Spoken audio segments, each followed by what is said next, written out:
എന്തുകൊണ്ട് ഇത്ര ഇപ്പോൾ ഞാൻ നേരത്തെ പറഞ്ഞതുപോലെ 50 പോലും കടക്കാൻ കഴിഞ്ഞിട്ടില്ല.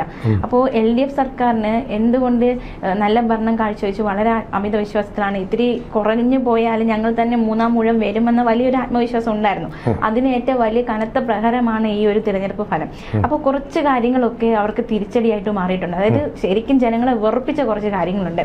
അപ്പോൾ അതിൽ ഒരു വിഷയം ഈ ആശമാരുടെ കണ്ണീര് കാണാതെ പോയത്, അത് വലിയൊരു തിരിച്ചടിയായി മാറിയില്ലേ സർക്കാരിന്, LDF സർക്കാരിന് അല്ലേ? ഉറപ്പായിട്ടും ആശമാരോട് അത്ര നാള് ആശമാരുടേതൊരു രാഷ്ട്രീയ പ്രേരിതമായ സമരമാണെന്നുള്ള കാര്യത്തിൽ യാതൊരു സംശയവുമില്ല. SUCI സ്പോൺസേഡ് ആയിരുന്നു. തന്ത്രപരമായിട്ട് നേരിടണം, അവർക്ക് കൊടുക്കില്ല എന്നാണ് SUCI എന്ന് പറഞ്ഞത് വലിയൊരു മണ്ടത്തരമായി പോയി.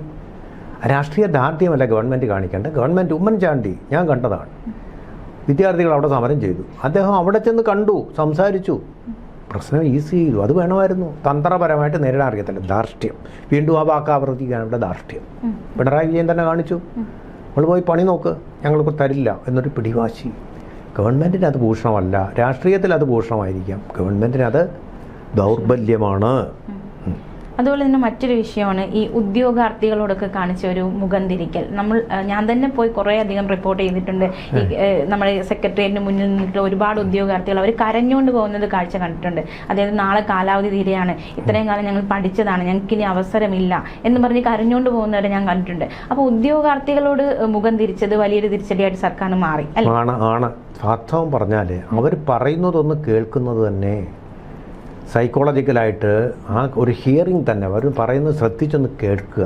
ജോലിയൊന്നും കൊടുക്കണ്ട നിങ്ങൾ, ആശ്വാസം. അത് പറയുന്നത് കേട്ടാൽ തന്നെ അവർക്ക് വലിയൊരു വെന്റിലേറ്റർ. അത് അവരുടെ മനസ്സിലെ ഉള്ളിലുള്ള തിക്കിക്കൂട്ടലുകളുണ്ടല്ലോ, അടിച്ചമർത്തപ്പെട്ട അവരുടെ ഈ സ്വപ്നങ്ങൾ, അത് ഒന്ന് കേൾക്കാനൊരാൾ തയ്യാറായാൽ തന്നെ അവരുടെ ദുഃഖങ്ങൾ പകുതി തീരും. ഫ്രസ്ട്രേഷൻ കൊണ്ടാണ് ഈ സമരങ്ങളൊക്കെ നടത്തുന്നത്. മരത്തിൽ കയറിയിട്ട് ആത്മഹത്യ ചെയ്യുന്ന ഭീഷണിപ്പെടുന്ന ഫ്രസ്ട്രേഷൻ, അട്ടർ ഫ്രസ്ട്രേഷൻ. കേരളത്തിൻ്റെ ഏറ്റവും വലിയൊരു ദൗർബല്യം ഇത് തന്നെയാണ്. സർക്കാർ ജോലി വേണം, ടെസ്റ്റ് പാസ്സാവും, റാങ്ക് ലിസ്റ്റ് വരും, അത് തന്നെ നോക്കിയിരിക്കും, വേറെ യാതൊരു ഓൺട്രപ്രണീർഷിപ്പും ഇല്ല. പണമെങ്കിൽ ഗവൺമെൻറ് തന്നെ സൗജന്യമായിട്ട് കൊളാറ്ററൽ ഗ്യാരണ്ടി ഒന്നും ഇല്ലാതെ തന്നെ ലോൺ കൊടുക്കുന്നുണ്ട്, അതിനൊന്നും പോവില്ല. സ്റ്റാർട്ടപ്പ് സംരംഭങ്ങളിൽ പോയി സംരക്ഷിച്ച ആളുകളാവാം, അതിനൊന്നും ഒരു റിസ്ക് എടുക്കാനുള്ളൊരു തയ്യാറെടുപ്പ് ആർക്കും ഇല്ല. അവർക്ക് വേണ്ട സർക്കാർ ജോലി, എന്നിട്ട് ഇഷ്ടം പോലെ ലീവ് എടുക്കണം, മര്യാദയ്ക്ക് ജോലിയും ചെയ്യാതെ ഫയലുകളെല്ലാം പൂഴ്ത്തി വെച്ചുകൊണ്ടിരിക്കണം. അതിലേക്കാണ് അവരുടെ. കാരണം എത്ര ലീവ് വേണമെങ്കിലും എടുക്കാം, അവകാശമുണ്ട്, നമുക്ക് എന്തെങ്കിലും നടപടി നമുക്കെതിരെ ഉണ്ടായ യൂണിയനുണ്ട്, സർവീസ് സംഘടനകളുണ്ട്. ഇതൊക്കെയാണ് അവരുടെ മനോഭാവം. ജോലിയെ ഇത് കഷ്ടപ്പെട്ട് ജോലി കിട്ടിയ ഏതെങ്കിലും മര്യാദയ്ക്ക് ജോലി ചെയ്യുമെന്ന് വിചാരിക്കുന്നുണ്ടോ? കൈക്കൂലി അഴിമതിയൊക്കെ വെച്ചുകൊണ്ടുള്ള കളിയായിരിക്കും, പിന്നെ അഹങ്കാരമായിരിക്കും. ഇതൊക്കെയാണ് നടക്കുന്നത്. അപ്പോൾ ഇവിടെ നമുക്ക് വലിയൊരു പ്രശ്നമുണ്ട്. യുവാക്കൾക്ക് എല്ലാവർക്കും സർക്കാർ ജോലി വേണം. ശരിയാണ്, സർക്കാർ ജോലി ഉണ്ടെങ്കിലേ ഡിമാൻഡുള്ളൂ വിവാഹ മാർക്കറ്റിൽ. ശരിയാ. പക്ഷേ ഗുജറാത്തിൽ നോക്കൂ നിങ്ങൾ, സർക്കാർ ജോലി, കേന്ദ്ര ഗവൺമെൻറ് ജോലി ആയാലും, കേന്ദ്ര ഗവൺമെൻറ് ജോലി എന്ന് പറഞ്ഞാൽ കേരളത്തിനേക്കാൾ പക്കയാണ്. കറക്റ്റായിട്ട് ശമ്പളം കിട്ടും, പെൻഷൻ കിട്ടും, വളരെ പക്കയാണ്. ഇപ്പോൾ മോദി വന്നതിന് ശേഷം പക്കയാണ്. ഒരു ദിവസം പോലും താമസിക്കാതെ കൃത്യമായിട്ടുള്ള ഈ ആപ്സ് വെച്ചിട്ടുള്ള കളിയാണ്, ഡിജിറ്റലായിട്ടുള്ള കളിയാണ്. കൃത്യതയോടുകൂടി ശമ്പളവും പെൻഷനും എല്ലാം കിട്ടും. ആ ജീവനക്കാർ പോലും എന്താ ചെയ്യുന്നതെന്നറിയാം. ജോലി രാജിവെച്ചിട്ട് സ്വന്തമായിട്ട് അവർ കച്ചവടം ചെയ്യുകയാണ്. വല്ല ലാഭങ്ങളും പോയി. സർക്കാർ ജോലികളെ നക്കാപ്പിച്ച് നമുക്ക് വേണ്ടെന്ന് പറഞ്ഞിട്ട് ആ ഒരു മനോഭാവം നമുക്കെല്ലാവരും, നമ്മുടെ ഒരു വ്യാപാരികളുടെ സംസ്ഥാനമാണ്, എന്നിട്ട് പോലും നമുക്ക് ആ മനോഭാവം ഇല്ലെന്നുള്ളതാണ്. കച്ചവടത്തിലേക്ക് പോകാൻ പുതുതലമുറയ്ക്ക് താല്പര്യമില്ല. അത് വലിയൊരു പ്രശ്നമാണ്, കേരളത്തിൻ്റെ ഒരു പ്രശ്നമാണത്. അത് അഡ്രസ്സ് ചെയ്തിട്ടില്ല ഗവൺമെൻറ്. പിന്നെ ഈ PSC റാങ്ക് പട്ടികയുടെ കാലാവധി കൂട്ടിയില്ല, ഇത്തരത്തിലുള്ള സമരങ്ങളൊന്നും, പ്രത്യേകിച്ച് PSC തന്നെയാണ് സാറ് പറഞ്ഞതുപോലെ കാലാവധി കൂട്ടിയില്ല അടക്കമുള്ള.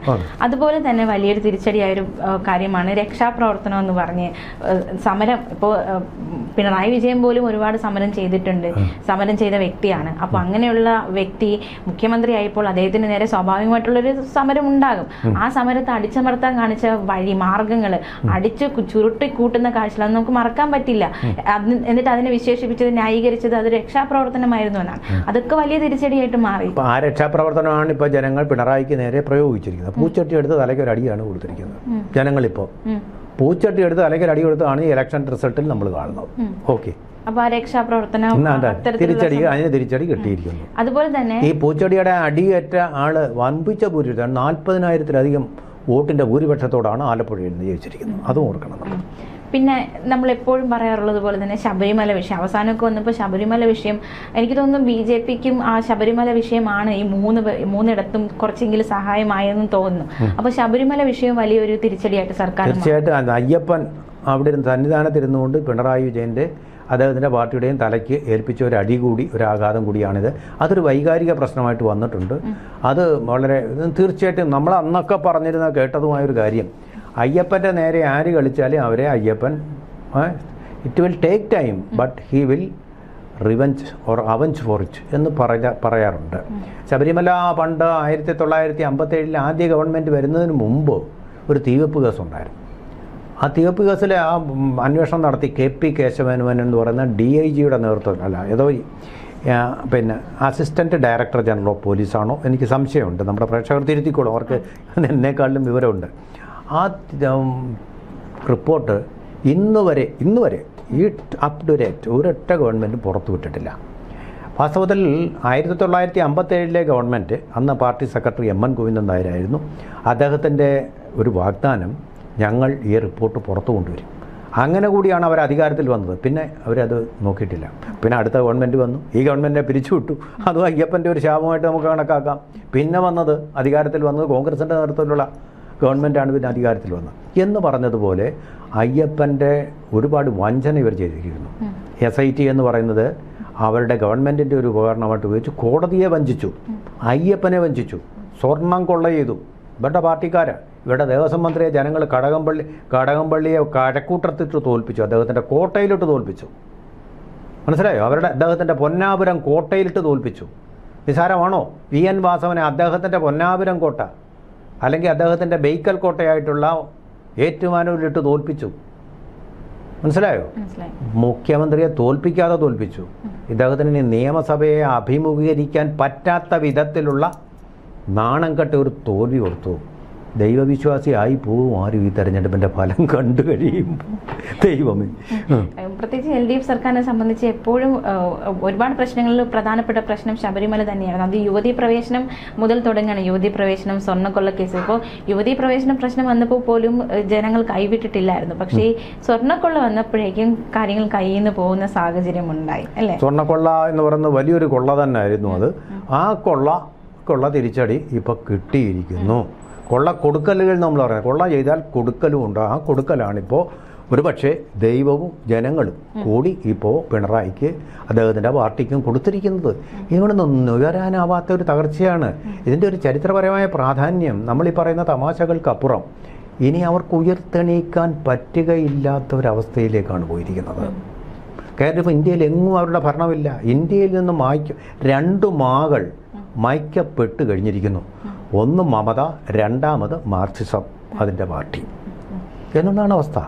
പിന്നെ സർക്കാരിന് തിരിച്ചടിയായിരുന്നു PM ശ്രീ. വലിയ വിവാദമായതാണ്. PM ശ്രീ വിഷയം വലിയ ഒരു തിരിച്ചടിയായി മാറിയിരിക്കുകയാണ്, അല്ലേ? അതെ. ശിവൻകുട്ടിയും പരാജയപ്പെട്ടു. വിദ്യാഭ്യാസ മന്ത്രി അദ്ദേഹമാണ്. അവിടെ പോയി സെക്രട്ടറിയെ വിട്ടിട്ട് എൻ വാസുകിയാണെന്ന് തോന്നുന്നു, അല്ലേ? അവിടെ പോയി ഒപ്പിട്ടത്. ആരും വായിക്കോട്ടെ, ഒരു വനിതാ IAS കാരിയാണ്. അവിടെ പോയിട്ട് PM ശ്രീയിൽ ഒപ്പിട്ടു. അതിൻ്റെ പ്രതിഫലവും വാങ്ങിച്ചു. പ്രതിഫലം എന്ന് പറഞ്ഞാൽ അതിൽ നിന്ന് കിട്ടുന്ന തുകയൊക്കെ വാങ്ങിച്ചു കഴിഞ്ഞിട്ടാണ് മന്ത്രിസഭയിൽ ഇതറിയുന്നത്. CPI ഒച്ചപ്പാടുണ്ടാക്കി. CPI മന്ത്രിസഭാ യോഗത്തിൽ പങ്കെടുക്കില്ലെന്ന് വരെ പറഞ്ഞു.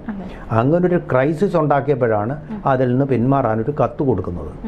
പക്ഷേ കത്ത് കൊടുത്തിട്ട് യാതൊരു കാര്യമില്ലെന്ന് എനിക്ക് തോന്നുന്നു. കേന്ദ്ര വിദ്യാഭ്യാസ മന്ത്രി പാർലമെൻറ്റിലാണ് പറഞ്ഞത് അവിടെ ഈ PM ശ്രീ പദ്ധതിയിൽ കേരള ഗവൺമെൻറ് ഒപ്പിട്ടു. അപ്പോഴാണ് നമ്മളറിയാതെ അങ്ങനൊരു വഞ്ചന, അയ്യപ്പനോട് നടത്തിയ വഞ്ചന പോലൊരു വഞ്ചന അവിടെ ജനങ്ങളോട് നടത്തി.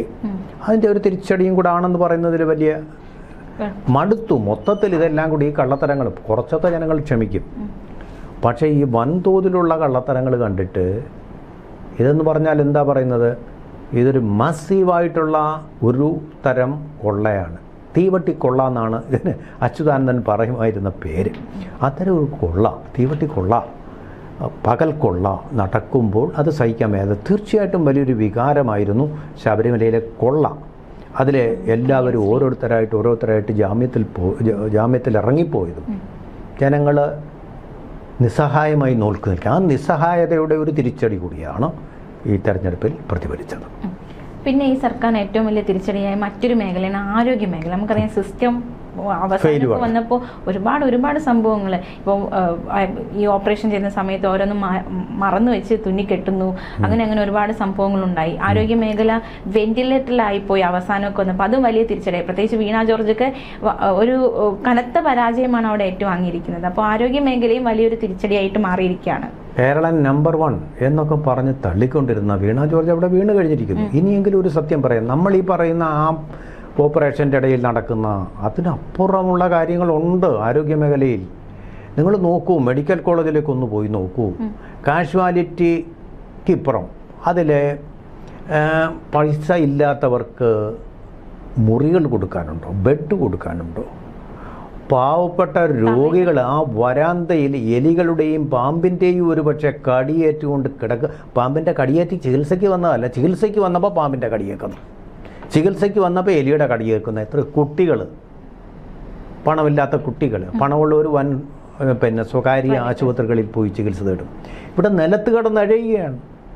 നോക്കാൻ പോലും ആളില്ലാത്ത കുട്ടികൾ, അംഗോപാംഗം പരിക്കു പറ്റിയവർ ഒക്കെ കൂടി കടന്ന് അവിടെ നരകമാണ്, നരകം. പറഞ്ഞല്ലേ, ഇന്ത്യ ഈസ് ഹെൽ ഹോൾ. വാസ്തവത്തിൽ നമ്മുടെ ഈ ജനറൽ സർക്കാർ ധർമ്മ ആശുപത്രികൾ കാണുമ്പോൾ നമുക്ക് നരകക്കുഴികളാണെന്ന് തന്നെയാണ് തോന്നുക. നരകക്കുഴികളായിട്ട് തന്നെ. അന്തതാ മിശ്രം എന്ന് പറയുന്നത്, അന്തതാ മിശ്രം, ഏറ്റവും കടുത്ത ശിക്ഷകൾ കിട്ടുന്ന നരകമായിട്ട് തോന്നും അതിൻ്റെ വരാന്തകൾ. വലിയ കെട്ടിടങ്ങളൊക്കെ പണിയും, പേവാട്, പിന്നെ വലിയ പണമുള്ളവർക്ക് വേണ്ടിയൊക്കെ ഉണ്ടാക്കും. കാര്യം ശരി തന്നെ, അവിടെയൊക്കെ കുഴപ്പമില്ല. പക്ഷെ പണമില്ലാത്തവൻ അവിടെ പിണമാണ്. ആ രീതിയിലാണ് കൊച്ചു കുട്ടികൾ പോലും അനുഭവിക്കുന്ന വ്യതകൾ. എലികളുടെ കടി ഒന്ന് വൃത്തിയാക്കുക പോലും ഇല്ല പരിസരം. വലിയ കെട്ടിടങ്ങളെന്ന് വെള്ള പൂശിയ ശവകുടീരങ്ങളാണ് പല ആശുപത്രികളും. ഡോക്ടർമാർക്ക് പോലും അറിയാം, പക്ഷെ പുറത്ത് പറയാൻ പറ്റില്ല. വീണ ജോർജിൻ്റെയൊക്കെ ഈ തള്ളൽ, ഞങ്ങളവിടെ ഇത് സ്ഥാപിച്ചു അത് സ്ഥാപിച്ചു എന്നൊക്കെ പറച്ചിൽ, തള്ളൽ മാത്രം. അതിൻ്റെ ഉള്ളിൽ ഒരുപാട് നരകക്കുഴികൾ ഉണ്ട് എന്നുള്ള യാഥാർത്ഥ്യം അവശേഷിക്കുന്നു. ജസ്റ്റ് എ വിസിറ്റ്, പത്രങ്ങളും വായിക്കേണ്ട ഒന്നും വേണ്ട, just you visit medical college. ഞാൻ കണ്ടിട്ടുണ്ട്. You know that. പലരും നമ്മൾ പലരും സ്വകാര്യ ആശുപത്രികളുടെ സ്വകാഡംബരങ്ങൾ തേടുന്ന സ്വകാര്യ അഹങ്കാരമുള്ളവർ, അവർക്കത് കാണാൻ പറ്റില്ല. ഇത് കാണണം. മദർ തെരേസ പോലും ഞെട്ടിപ്പോ. That's the fact. മതിയാവോളം ബെഡില്ല. ഞാൻ സാർ പറഞ്ഞതുപോലെ ഞാനൊരു ഒരാഴ്ച അവിടെ ഉണ്ടായിരുന്നു. അപ്പോൾ രോഗികൾ വരുമ്പോഴേക്കും ചികിത്സ തേടി പോയതാണോ? അതെ, ചികിത്സാർത്ഥമായിട്ടുണ്ടായിരുന്നു. അപ്പോൾ പല രോഗികളും താഴെ കിടക്കേണ്ടുന്ന അവസ്ഥ ഉണ്ടായിട്ടുണ്ട്. ബെഡില്ല, ആവശ്യത്തിന് ബെഡില്ല. പക്ഷെ എന്നെ സംബന്ധിച്ച് ചികിത്സ നല്ല രീതിയിൽ കിട്ടിയിട്ടുണ്ട്. പക്ഷെ ഈ പറഞ്ഞതുപോലെ ഡോക്ടേഴ്സ് ആർ മോസ്റ്റ്ലി ക്വാളിഫൈഡ്. പക്ഷെ അവരും പലപ്പോഴും എന്താണെന്ന് അറിയാം, ക്വാളിഫിക്കേഷൻ ഉള്ളവരായതുകൊണ്ട് അവരെ സ്വകാര്യ ആശുപത്രികളിൽ റാഞ്ചി കൊണ്ടുപോകും. അവിടെ പണം കൊടുത്ത് അവിടെ എത്തി. ഇവിടുത്തെ ഡ്യൂട്ടി സമയത്ത് ഇവിടെ ഒപ്പിട്ട് പോയി അവിടെ ചികിത്സ നടത്തിയ പിടിക്കപ്പെട്ട ആൾക്കാരുണ്ട്, പിടിക്കപ്പെടാത്ത ധാരാളം ആളുകളുണ്ട്. ഇതൊന്നും ഒരു കൺട്രോളില്ല. കാരണം എന്താണെന്ന് വെച്ചാൽ മന്ത്രി അങ്ങ് കയറി ഏറ്റെടുത്തിരിക്കുക, തള്ളല്ല. അങ്ങനെയല്ല വേണ്ടത്. സംസ്ഥാനത്തെ ആരോഗ്യവകുപ്പ് ഡയറക്ടർ എന്നൊരു പോസ്റ്റുണ്ട്. അദ്ദേഹമാണ് ഇതിന് അക്കൗണ്ടബിൾ. കാരണം മെഡിസിൻ പഠിച്ചിട്ടുള്ളത് അദ്ദേഹമാണ്. വീണ ജോർജ് ഫിസിക്സ് ആണ് പഠിച്ചിരിക്കുന്നത്, പിന്നെ അവതരണമാണ് പഠിച്ചിരിക്കുന്നത്. അതുകൊണ്ടല്ല ഇതിന് ശരിയായിട്ടുള്ള പരിഹാരങ്ങൾ ഉണ്ടാക്കേണ്ടത്. അത് ആരോഗ്യവകുപ്പിൻ്റെ കീഴിലാക്കണം. ആരോഗ്യവകുപ്പ് എന്ന് പറയുന്നത് ഭരിക്കുന്ന IAS കാരനുമല്ല, ഡയറക്ടർ ഓഫ് ഹെൽത്ത് സർവീസസ്, അത് ഡോക്ടറായിരിക്കും. അങ്ങനെയാണ് വേണ്ടത്. അപ്പോൾ ഒരു വലിയ ഹോളാണ്, ഒരുപാട് കട്ടിലുകളുണ്ട്, കട്ടിലുകളൊക്കെ നിറഞ്ഞു കിടക്കുന്ന അവസ്ഥയാണ്. മാത്രമല്ല ഇനി വരുന്ന രോഗികൾ തറയിൽ കിടക്കുന്ന അവസ്ഥയാണ്. അപ്പോൾ പുതിയ സർക്കാരെങ്കിലും ഈ ഒരു പ്രശ്നം കണ്ട് വേണ്ട രീതിയിൽ ഒരു പരിഹാരം ഉണ്ടാക്കട്ടെ എന്ന് ആഗ്രഹിക്കുന്നുണ്ട്. അതെ, അതിപ്പോൾ രാഷ്ട്രീയമായിരിക്കും. രാഷ്ട്രീയം ഇപ്പോൾ ഞങ്ങൾക്ക് വേണം വകുപ്പ് എന്ന് പറഞ്ഞാൽ ആ വകുപ്പിന് കൊടുക്കും. ഇവരെല്ലാം ഇപ്പോൾ കണ്ടിപ്പോൾ നമ്മൾ ഈ UDF വരുന്നെന്ന് പറഞ്ഞ് വലിയ ആവേശം കൊള്ളേണ്ട കാര്യമൊന്നുമില്ല. അഴിമതി ഉദ്ദേശിച്ച് തന്നെ ആയിരിക്കും. പണം, തെരഞ്ഞെടുപ്പിന് മുടക്കിയ പണവും അതിൻ്റെ ലാഭവും കൂടെ കിട്ടത്തക്ക രീതിയിലുള്ള അഴിമതിയിലേക്ക് പോകും. ഈ അഴിമതിയിലേക്ക് പോകുന്നതുകൊണ്ടാണ് നരകക്കുഴിയായി തീരുന്ന മെഡിക്കൽ കോളേജ്. നമുക്ക് മര്യാദയ്ക്ക് ഇതൊക്കെ പ്രവർത്തിച്ചിരുന്നെങ്കിൽ സ്വർഗമായനെയും, ആ സ്വർഗത്തെ നരകമാക്കുന്ന അഴിമതി തന്നെയാണ്, സംശയമൊന്നുമില്ല. രാഷ്ട്രീയ താല്പര്യങ്ങൾ തന്നെയാണ്. അത് മാറ്റാനൊന്ന് VM സുധീരൻ്റെ കാലത്ത് അത് കഴിഞ്ഞിരുന്നു. VM സുധീരൻ എന്ന് പറയുന്ന മന്ത്രിയുടെ കാലത്ത്. അതിന് മുമ്പോ പിമ്പോ അങ്ങനെ ഒരു അവസ്ഥ നമുക്ക് ഉണ്ടായിട്ടില്ല എന്നുള്ളതാണ് സത്യം. ഇനി അടുത്തൊരു വിഷയമാണ് ഈ പങ്കാളിത്ത പെൻഷൻ പദ്ധതി. അത് പിൻവലിക്കാഞ്ഞതും ശമ്പള പരിഷ്കരണം നീണ്ടുപോയതും ഒക്കെ സർക്കാരിന് വലിയ തിരിച്ചടിയായിട്ട് മാറിയിട്ടുണ്ട് അല്ലെ? ഈ വിഷയങ്ങൾ അത് ജീവനക്കാർക്കിടയിൽ വലിയൊരു അതൃപ്തി സൃഷ്ടിച്ചു. ഞാൻ അതിനോട് വിയോജിക്കുന്നു. നമ്മൾ ഈ ജീവനക്കാരെന്ന് പറയുന്നത് എത്ര വരും? കേരളത്തിലെ മൊത്തം ജീവനക്കാരെന്ന് പറഞ്ഞാൽ 5 ലക്ഷം പേരാണ്. ഈ ഗവൺമെൻറ്റാണ് അത് അവിടെ കുളമാക്കിയത്. നമുക്ക് വേണ്ടത് 3 കോടിയിലധികം ജനങ്ങളുടെ താല്പര്യമാണ്, അല്ല 5 ലക്ഷം പേരുടെ താല്പര്യം അതിന് മുകളിൽ വയ്ക്കുകയാണ് ഗവൺമെൻറ് ചെയ്യുന്നത്. എന്തിനാണ് ഇപ്പോൾ ശമ്പള കമ്മീഷൻ്റെ പുതിയ പാക്കേജിന് വേണ്ടി കമ്മിറ്റി ഉണ്ടാക്കി വെച്ചിരിക്കുന്നത്? എന്ത് അനാവശ്യമാണത്? ട്രഷറി പോലും പണമില്ലാത്ത സമയത്ത് കേരളത്തെ പോലെ ശമ്പളം പറ്റുന്ന സർക്കാർ ജീവനക്കാർ മറ്റേതെങ്കിലും സംസ്ഥാനത്തുണ്ടോന്ന് അന്വേഷിച്ച് നോക്ക്. 5 വർഷം കൂടുമ്പോൾ ശമ്പള കമ്മീഷന് വെക്കുക.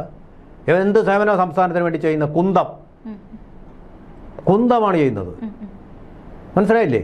5 വർഷം. കേന്ദ്രം പോലും 10 വർഷം കൂടുമ്പോഴാണ് ശമ്പള കമ്മീഷനെ വെക്കുന്നത്.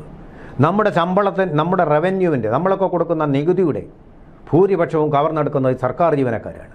മര്യാദയ്ക്ക് ജോലി ചെയ്യൂ. പരമാവധി ലീവുകൾ എടുക്കും.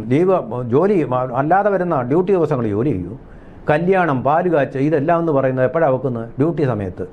സൗകര്യമായിട്ട് അതിനങ്ങ് പോകും. എല്ലാവരും കൂടെ N മാസമായിട്ട് ഓഫീസ് വിട്ടങ്ങ് പോകുക. ഇന്ന് കല്യാണമുണ്ട്, പാലുകാച്ചുണ്ട്, നൂലുകെട്ടുണ്ടെന്നും പറഞ്ഞ് പോവുക സർക്കാർ ജീവനക്കാർ. ഞാനിത് എല്ലാവരെയും അല്ല, സർവീസ് സംഘടനകളുടെ ബലത്തോടു കൂടി അവർക്ക് നല്ല സ്വഭാവം കൊടുക്കണം. അതൊരു കൈക്കൂലിയാണ്. ഇങ്ങനെയൊക്കെ പോകാൻ വേണ്ടിയിട്ടുള്ള അനുവാദം വാങ്ങിക്കാനും അതിൻ്റെ ഇടയിൽ നടപടി ഉണ്ടായാൽ ചെങ്കൊടി പിടിച്ചുകൊണ്ട് ഓഫീസ് വളപ്പിലോട്ട് കയറി സമരം നടത്താനും ശുദ്ധ തോന്നിയവസാണ് ആ മേഖലയിൽ നടക്കുന്നത്. ജനങ്ങൾക്കുള്ള സേവനത്തിന് വേണ്ടിയിട്ടുള്ള സംവിധാനം സർവീസ് സംഘടനകൾക്ക് കറവപ്പശുവായിട്ട് ഉപയോഗപ്പെടുകയാണ്. കോൺഗ്രസ് ഗവൺമെൻറ് വന്നുകൊണ്ട് ഇത് മാറുമെന്നൊന്നും ഞാൻ വിശ്വസിക്കുന്നില്ല. അവർക്കും ഉണ്ട് സർവീസ് സംഘടന. അതിനെ കറവപ്പശുവായിട്ട്, നന്ദിനി പശുവായിട്ട് ഉപയോഗിക്കാൻ വേണ്ടി അവർ ശ്രമിക്കും. ജനങ്ങൾക്ക് സേവനം കിട്ടില്ല. പാർട്ടിക്കാർക്കും സർവീസ് സംഘടനകൾക്കുമാണ് അവരുടെ സേവനം കിട്ടിക്കൊണ്ടിരിക്കുന്നത്. മനസ്സിലായില്ലേ? അവിടെ വന്ന് പഞ്ച് ചെയ്യുന്നത് വന്നാലും ജോലി ചെയ്യാതിരുന്നാൽ എന്ത് ചെയ്യാൻ പറ്റും? പഞ്ച് ചെയ്തിട്ട് ജോലി ചെയ്യാതെ നിങ്ങൾക്ക് അവിടുത്തെ ക്യാൻറ്റീനിൽ പോയിരുന്ന് വർത്തമാനവും പറഞ്ഞുകൊണ്ട് തള്ളിക്കൊണ്ടിരിക്കാം. മനസ്സിലായില്ലേ? അത് നമ്മൾ അവർക്ക് വേണ്ടിയിട്ടുള്ളത് എന്തെങ്കിലും കൊടുത്തില്ലെങ്കിൽ അത് നല്ല കാര്യമെന്നേ ഞാൻ പറയത്തുള്ളൂ. അവരുടെ കട്ട് ചെയ്യണം. പണ്ട് അച്യുതമേനോനാണ് ധൈര്യമായിട്ട് പറഞ്ഞാൽ ശമ്പളത്തിലൊരു മൊറട്ടോറിയം പ്രഖ്യാപിക്കണമെന്ന്. അതുപോലെ വേണം. ശമ്പളം കൂടുതലാണ് വാങ്ങിക്കുന്നത്. നമ്മുടെ നികുതി പണമാണത്. പാവപ്പെട്ട അതിദാരിദ്ര്യം ഇപ്പോഴും നിലനിൽക്കുന്ന ഈ പറയുന്ന മെഡിക്കൽ കോളേജുകളുടെ ഇപ്പോഴും അവസ്ഥ നിലനിൽക്കുന്നത് എന്തുകൊണ്ടാണ്? അവർക്ക് പണമില്ലാത്തതുകൊണ്ടാണ് നല്ല ആശുപത്രിയിൽ പോകാൻ. അപ്പോൾ ആ അവസ്ഥ നിലനിൽക്കുന്നിടത്ത് അങ്ങനെ ഒരു വിഭാഗം മാത്രം അങ്ങനെ ഇപ്പോൾ സുഖിക്കണ്ട എന്നുള്ളതാണ് എൻ്റെ അഭിപ്രായം. ഞാനുൾപ്പെടെ പറയുകയാണ്. പെൻഷൻ, അതുപോലെ തന്നെ KSRTCക്ക് പെൻഷൻ, ഇത് നമുക്കതിനുള്ള പണമൊന്നുമില്ല. പേഴ്സണൽ സ്റ്റാഫിന് പെൻഷൻ, അതിനുള്ള പാങ്ങൊന്നും നമ്മൾ ഉണ്ടാക്കി വെച്ചിട്ടില്ല. ആദ്യം നിങ്ങൾ അതിന് ഉണ്ടാക്കൂ പണം. അമേരിക്കയ്ക്ക് എന്തുകൊണ്ടാണ് സമർത്ഥമായിട്ട് ഈ കാര്യങ്ങളൊക്കെ എല്ലാത്തിനും പണമുള്ളത്? ഇത്രയും സെക്യൂരിറ്റി, അതുപോലെ യുദ്ധം ചെയ്താലും കുഴപ്പമില്ലാത്ത പണം അവിടെ ജനങ്ങൾ അധ്വാനിച്ചുണ്ടാക്കി വെച്ചിട്ടുണ്ട്. സർക്കാർ ജീവനക്കാർ മൂലമല്ലത്. ആളുകൾ ഇൻഡസ്ട്രിയസ് ആയിരിക്കണം, ഇൻഡസ്ട്രി ഉണ്ടാവണം. ഇത് രണ്ടും കേരളത്തിനില്ല. ഇൻഡസ്ട്രി പണി ചെയ്യാതിരിക്കാൻ വേണ്ടിയിട്ടാണ്, അലസരായിട്ടിരിക്കാൻ വേണ്ടിയിട്ടാണ് നമ്മുടെ സർക്കാർ ജോലി ശ്രമിക്കുന്നത്. അതിന് വേണ്ടിയിട്ടാണ്.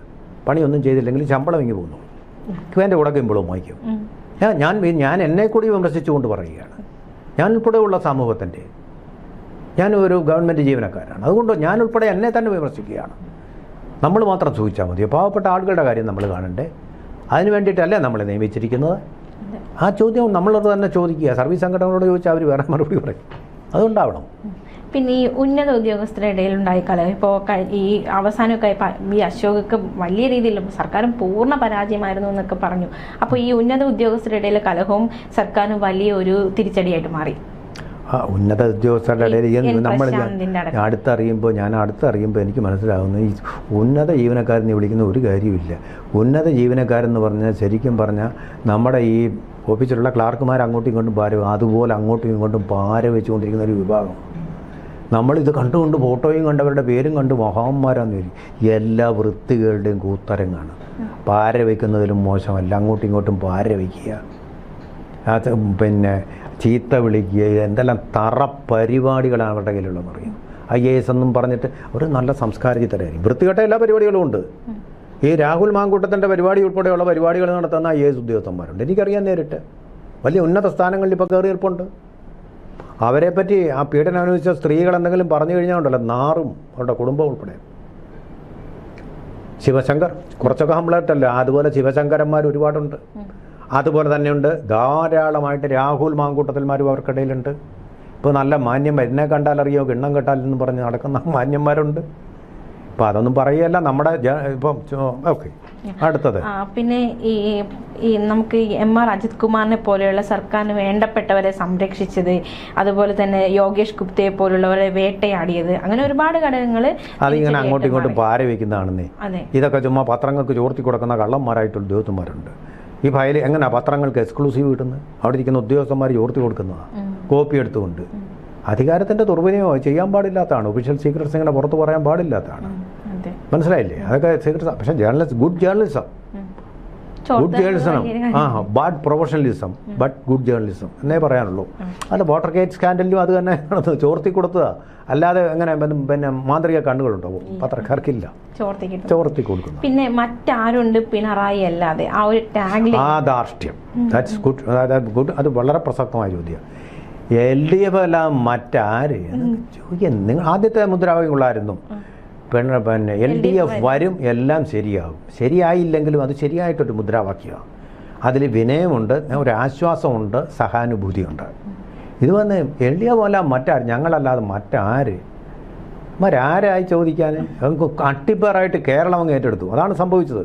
ഈ പ്രമേയങ്ങളിലും എല്ലാം സ്മരിക്കുന്നത് ഇന്ത്യ ഗവൺമെൻറ്റിനെതിരെ പ്രമേയങ്ങൾ ഏകപക്ഷീയമായിട്ട് പാസ്സാക്കി അയക്കുക. ഈ കേരളം എന്ന് പറയുന്നത് ഇന്ത്യയുടെ മണ്ടക്കരിക്കുന്ന എന്തോ ഒരു സംഭവമായിട്ട്, ഇന്ത്യയുടെ മേലുദ്യോഗസ്ഥനാണെന്നൊരു സംഭവമായിട്ട് അങ്ങ് അവതരിപ്പിച്ചു. അതവരുടെ പരാജയങ്ങളിൽ ഏറ്റവും പ്രധാനപ്പെട്ട ഒന്നാണ്. ഇന്ത്യയിൽ നിന്ന് വേർപെട്ട എന്തോ ഒരു സംഭവമാണെന്ന്. ഇന്ത്യയിൽ നിന്ന് വേർപെട്ട ഒന്നുമില്ല. നിങ്ങളുടെ ദേശീയപാതകൾ ഉൾപ്പെടെ എല്ലാം ഇന്ത്യ ഗവൺമെൻറ്. നിങ്ങളുടെ പവർ ഗ്രിഡ് എവിടെ നിന്നായി കറണ്ട് വരുന്നത്? നമുക്കിപ്പോൾ ഈ വെള്ളപ്പൊക്കത്തിൽ നിന്നുള്ള കറണ്ട് കിട്ടാതെ വരുന്ന സമയങ്ങളിൽ നമ്മളെ രക്ഷിക്കുന്ന പവർ ഗ്രിഡാണ്. കൽക്കരിയിൽ നിന്നും അതുപോലെ തന്നെ ആറ്റോമിക് പവറിൽ നിന്നുമൊക്കെ വരുന്ന കറണ്ടാണ് കേന്ദ്രം കൊടുക്കുന്നതാണത്. നമ്മുടെ റേഷനറി മുഴുവൻ കൊടുക്കുന്നത് കേന്ദ്ര ഗവൺമെൻറ്റാണ്. നിങ്ങൾ വേറിട്ട് മമതാ ബാനർജിയെ പോലെ സംസാരിക്കരുത്. അവർക്കും കൊടുത്തല്ലോ തിരിച്ചടി. ഞങ്ങളുടെ എന്തോ ഒരു കൂടിയ സാധനം മറ്റേ കേന്ദ്ര ഗവൺമെൻറ് അയ്യേ എന്ന് പറയുന്ന പോലൊരു മനോഭാവമാണത്. ഞങ്ങളൊക്കെ കൂടിയ ആൾക്കാരെ കേന്ദ്ര ഗവൺമെൻറ് അയ്യേ. ഇന്ത്യ അത് പലപ്പോഴും പറയാറുണ്ട്. നിങ്ങൾ ഉത്തർപ്രദേശിലൊക്കെ പോകും, നിങ്ങൾ എന്തിനാ ഉത്തർപ്രദേശിനെ ചീത്ത പറയുന്നത്? ഇന്ത്യയല്ലേ അത്, അതിൻ്റെ ഭാഗമല്ലേ നിങ്ങളും? അതല്ലേ അതൊക്കെ ഉത്തർപ്രദേശിലേ നടക്കത്തുള്ളൂ, കേരളത്തിൽ നടക്കത്തില്ല. അവകാശവാദം ഒന്നും പറയാതെ ഉത്തർപ്രദേശിൽ പല നല്ല കാര്യങ്ങളും നടക്കുന്നുണ്ട്. ആ നല്ല കാര്യങ്ങൾ ഇവിടെയും നടക്കാറില്ല. നടക്കാറില്ല. അതുകൊണ്ട് ഇവിടെ ചില ദോഷങ്ങളുണ്ട്. അത് ഉത്തർപ്രദേശിൽ ഇല്ല എന്നുള്ളത് നമ്മൾ സമ്മതിക്കണം.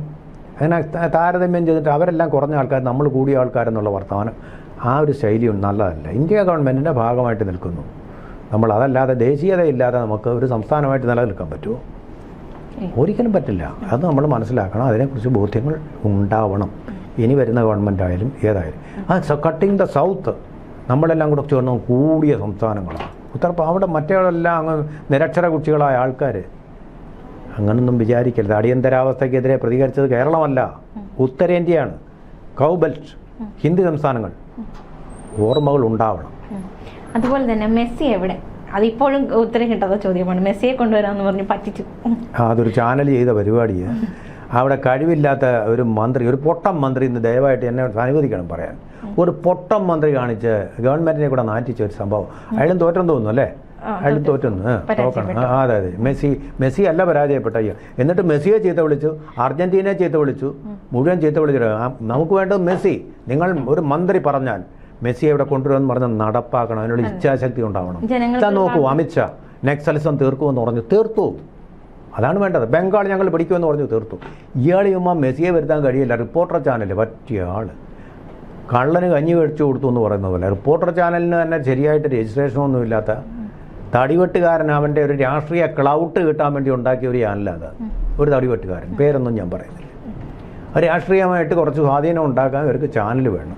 എന്നിട്ട് അവിടെ വന്നിരുന്നുകൊണ്ട് ഓരോ വിഡിത്തങ്ങൾ പറയണം. വൈകുന്നേരം എൻ്റെ മുഖം കണ്ടല്ലോ, അപ്പോൾ ഇനി മന്ത്രിമാരൊക്കെ എന്നെ പേടിക്കും. മനസ്സിലായില്ലേ? അവരെ ഭീഷണിപ്പെടുത്തിക്കൊണ്ട് നമുക്ക് ഈ കേസിൽ നിന്ന് രക്ഷപ്പെടാൻ തടിക്കേസിൽ നിന്ന് തടിയൂരാൻ വേണ്ടി ഉണ്ടാക്കിയ ചാനൽ. ഒരു ക്രെഡിബിലിറ്റി ഇല്ലാത്ത ചാനലാണെന്നേ. അപ്പോൾ ആ ചാനലിനെയാണ് ഈ മന്ത്രി അല്ലാതെ ആരെങ്കിലും വിശ്വസിക്കുമോ?